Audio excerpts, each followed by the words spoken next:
Now, staying with issues of power, South Africans are preparing for cold and dark winter as power cuts persist. The country will downgrade to stage 3, as we just heard there, 10 p.m. tonight. Let's get some more on what we should be expecting or should not be expecting from independent energy expert Lungile Mashele, who joins us virtually from Johannesburg. Lungile, thank you so much for your time this evening.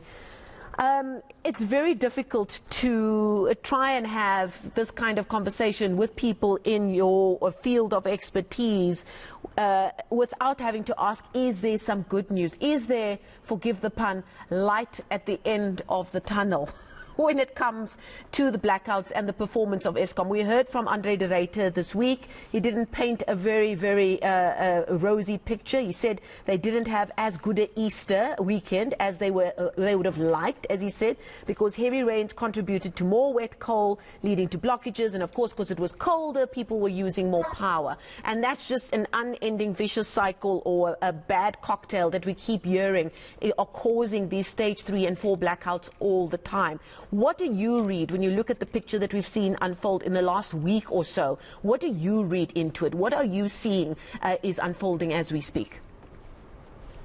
So thank you so much for having me. Firstly, let me start off by saying that we are in crisis mode.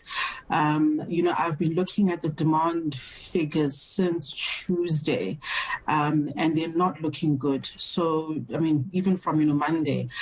So today we are at about 32,000 megawatts demand peak. Yesterday it was about 31,000. The day before it was about 30,000. And this is why stage 4 will actually persist. Why are we seeing so much demand? Well, after the national state of disaster was sort of done, away with, lots of businesses sort of went back to full mode and, functioning optimally. Over and above that, you've also got a chill that we're all experiencing, this unseasonal weather. And then you've got the rain also. So there's a culmination of different factors that are increasing demand. And if we are going to increase, and this is just April, so you can imagine what we're looking at for, May, June, July, those deep winter months. So it's really not looking good, and at the end of that tunnel could be a speeding train, actually. From what we keep hearing, Eskom sends out these statements and tells us what the reason for that specific round of blackouts is for. Until next week, it's something else. As a layperson, it looks like these units are being kept together with sticky tape, gum and a prayer right now. Are we making any headway in not just maintaining or fixing these little issues as they come along, but actually getting to a state of maintenance and readiness that we can say, you know what, the energy structure is okay and stable and we're good to go? Absolutely not. And I think, you're absolutely right when you say there are excuses that we're receiving every week. But the truth of the matter is, if you look at the reliability maintenance, that has not been done. Eskom, for the most part, since last year, whether it's summer, whether it's winter, their planned maintenance has been anything between 7% to 12%, nothing more. And they will tell you that they're unable to do more because they don't have, capacity. And this is why they are calling for an additional 4,000 to 6,000 megawatts of interim capacity that will allow them to do maintenance. At the same time, we have heard this past weekend, they're burning diesel into the 200 millions, like in an entire weekend. It's an unsustainable pattern of not doing maintenance and then doing short-term measures like burning diesel just to keep yourself afloat. We're going nowhere very, very quickly. So at the moment, it looks like you've got the issues that Eskom is dealing with. Then you've got their subsidiary utilities, like City Power at the moment has been in the headlines for all the wrong reasons the last weeks. But you can't help but feel sorry for them almost to a certain extent, because what you're understanding, and you as an expert could tell me whether I'm right or wrong, because these power cuts from Eskom level is leading for the switch on and off happening so often, the utilities at provincial, at city and metro level, they're really struggling because they're reporting massive increases in faults being reported as well. That can't be good news either. So what they're experiencing, firstly, they do have a portion to actually, be blamed for, which is a lack of historic maintenance also.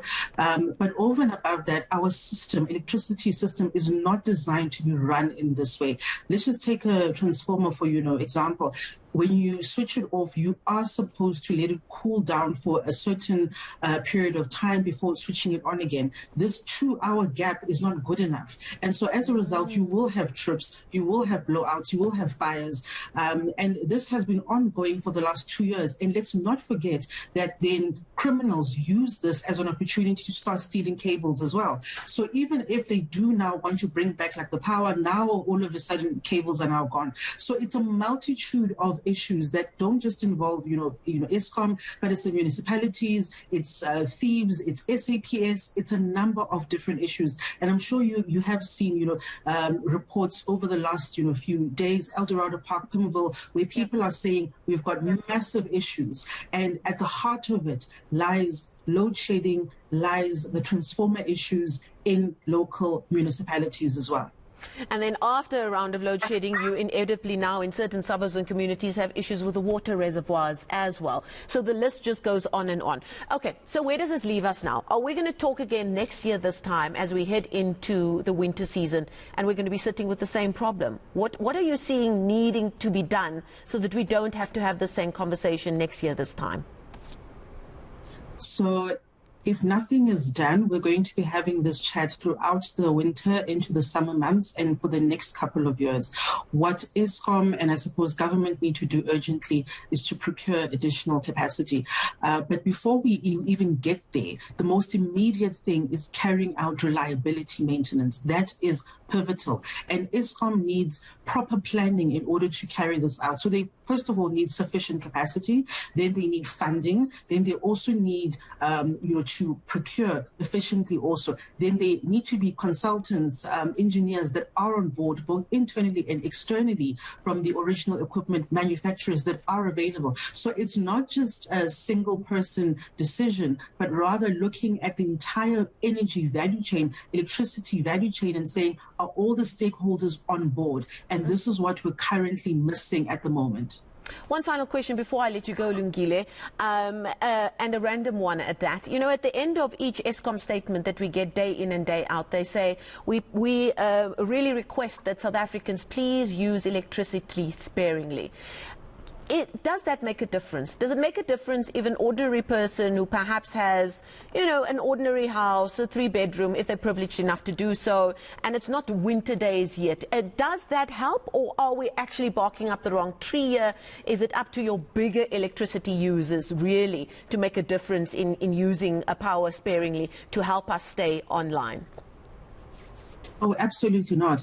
I will take you back to 2008, that early stage, that first stage of load shedding. One of the very first things that you do as a utility is demand side management, which is what Eskom did. Now, remember when they came to people's homes and they were retrofitting light bulbs, that helped us to save 1,006, in fact, I could be very, very wrong, but it was above 2,000 megawatts is what they helped us save just on retrofitting of light bulbs. So every little bit counts, whether it's your heat pump or your swimming pool pump, whether it's your light bulbs in your house, switching off unnecessary appliances. All of it goes a long, long way if there are 59 million people involved.